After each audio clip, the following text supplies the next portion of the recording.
Greetings everyone, welcome to Dark Souls 2. My name is Alarian, and this is the 5th video in the Safer Souls series playthrough portion, and this is going to be a short one. In the prior videos, we worked on progressing through the Forest of Fallen Giants. However, before we go on at this point to take on the Pursuer, which is our final goal, we want to buff up our equipment a bit and buff up our character a little bit. So we're going to try and spend some souls, and you see here I have the soul from the first boss, the Fallen Giant. Now, at this point, a lot of Souls players are probably going to cringe at what I'm going to do, but I'm going to actually use this soul. If I use this soul, it's going to give me 6,000 souls to spend immediately. However, you can see from its description, there is the ability to use this soul later in the game to trade it in for what's considered a boss soul weapon. Now, normally, you want to either wiki these or look them up to decide if the item's going to be good. You can actually go to the NPC that you can trade with later in the game and look and see what kind of souls you can get for your items. However, I already know that, and I will tell you right now, that the item you get for the Soul of the Fallen Giant is utterly terrible by all accounts. There's no reason that you'll want that. So if you really want to be a completionist and get it, you can always get it on a second playthrough. But for now, that 6,000 souls is actually worth something to us, whereas it's not otherwise. So I'm going to spend those, and then I'm going to come to the blacksmith, and I'm leveling up my mace. And I want to get my mace to +3, which is the highest I can take it at this point. And in order to do that, I need 6 of these Titanite shards. I had 1, I spent it, and now I bought 5 more. He has 10 initially when you first begin your playthrough. So I bought the 5, and I leveled up my mace to +3. That's going to significantly improve the base damage of my mace, and that's a really good thing at this point, and will help us finish off the Pursuer and transition into the next area. Now, the next thing I want to do is, well, I'm going to level up here, because I do have these excess souls now. So that's going to, again, help me improve my damage and survivability. So we're going to get strength up to 20, and this is, I definitely think you want to take strength up to 20 by the time you hit the Pursuer. And that has to do not just with improving your damage against him, but also to help you use some of the rewards you get for beating him. Now, this point looks like endurance is the way we need to go, so I'll increase that. I could also start buffing dex at this point, as dexterity is going to become increasingly useful in the near future. But I've done that, and now what I really want to do is buff up my Estus flask. Because you can see here, I'm still using the base 1 Estus flask I got at the very beginning of the game. And I made it through pretty much all of the Forest of Fallen Giants except for the Pursuer with that. So what I need in order to do that is something called an Estus Flask Shard. And these are items you can find throughout the game. They appear once per game, although you can only increase your Estus Flask number up to 12. So if you get all of them in one playthrough, you're going to get most of them. But there is one here available in Majula, and you can see over here at the well, if I smack that rock, then a body appears with a flash shard on it. So you can actually get that as soon as you get to Majula. I just didn't do that when I started this playthrough, just to make the point that I didn't need to.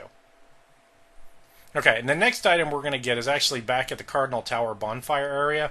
You can see I was starting to go towards Hyde's Tower there, and we will be going there, but I wanted to finish getting the Estus Flash shards that are immediately available. Alright, so from here we're going to port back to the Forest of Fallen Giants, back to our Cardinal Tower bonfire, and there is one that is now available here in the Cardinal Tower. Now, I will tell you that you get a key from the last giant that will allow you to unlock a door at the top of this tower. However, you don't actually have to do that. From the first time you get here, you have the ability to get this Estus Flash Shard also, because this door, as you can see, it looks kind of beat up at the top. That door is actually breakable if you hit it enough times. I didn't know that initially. I know that now. But in this playthrough, again, I had already known it, but I just wanted to save up buffing up my shard until one point. So I'm going to come through here, and I'm going to pick up this item, and yeah, okay. He's going to jump on me later, so we'll kill him now and deal with that. And then I'm going to smack this chest, and I want you to keep in mind that I've said smack chests, make sure they're not mimics, and this one is not. Notice that I only hit it one time. Wooden chests are destructible, and it's important to know that if you hit a chest too many times, it'll break. And if it breaks, it will actually destroy the item inside, and whatever was inside of it will become an item called rubbish, which, as far as I can tell, has no use in Dark Souls 2. Actually had a use in Dark Souls 1 at some points, but yeah, you want to be careful around those chests. So if you're actually fighting enemies around chests, you might want to pull them away from the chest, otherwise you might break it. So there's our other Estus Flask Shard. And I believe there's an item down in this branch I can actually jump to from this hole in the floor. Okay. And this is an item called a Divine Blessing, and it's a potentially useful item if you're in a bad situation in combat. It will cure any status effects you have, like poison, and it will also fully restore your hit points. Now, I will say, after 4 full playthroughs of this game, at this point, I've never actually used one. I've never even put them on my hotbar, so they're not really necessary, but they're nice to have around, I guess. Alright, so I'm going to go back to Majula now, and I'm going to talk to the Emerald Herald so that she can buff up my Estus Flasks.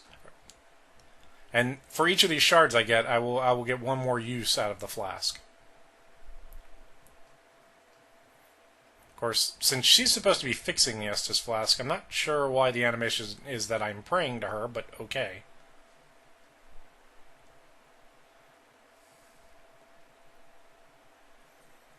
Alright, and you see now, I now have 3 uses of my Estus Flask. But there's one other item we want to get before we go on to the Pursuer, and that's going to require us to venture into Hyde's Tower, which is reasonably the next dungeon that you'll be going into in this game. However, we're not going to be going in very far. We're just going to go in as far as the first 2 enemies, and then we're going to be leaving again. Not really looking forward to... I don't necessarily recommend going through here. If you can take the Pursuer following this method, it's better to do the Pursuer first.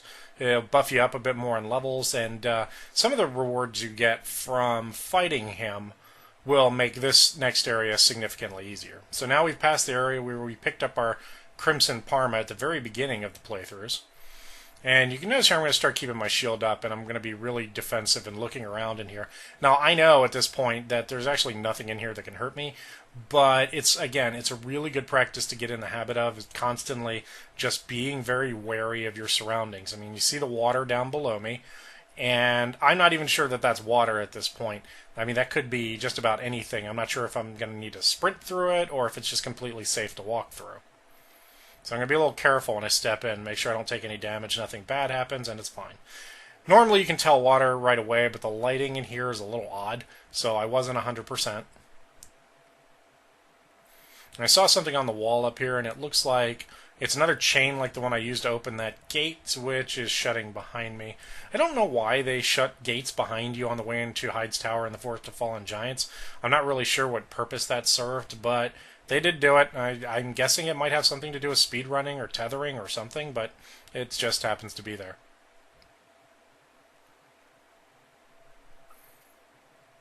Alright, so pick up some more items, and now I'm going around a blind turn here, yeah, and I really want to be careful, because you never know what's waiting for you around these sharp corners.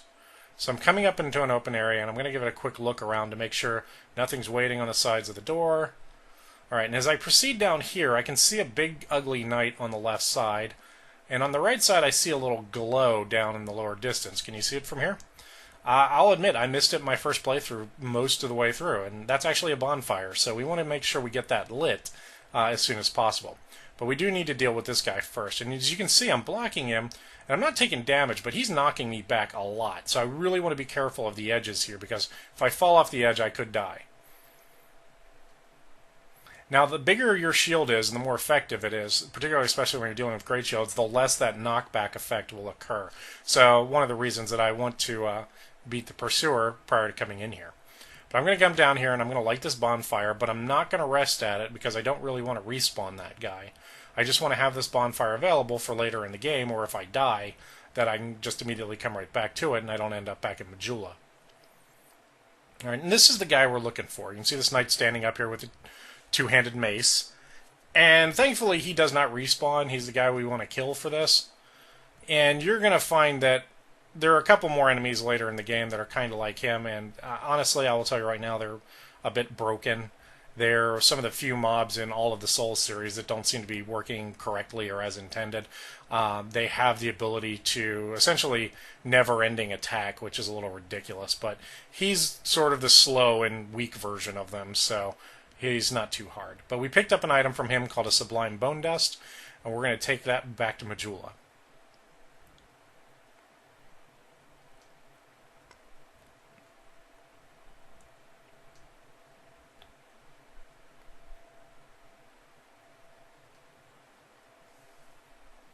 Now, if I look at this item, the Sublime Bone Dust, it'll tell me that if I cast it into the fire in Majula, it'll increase my hit points restored with each flask.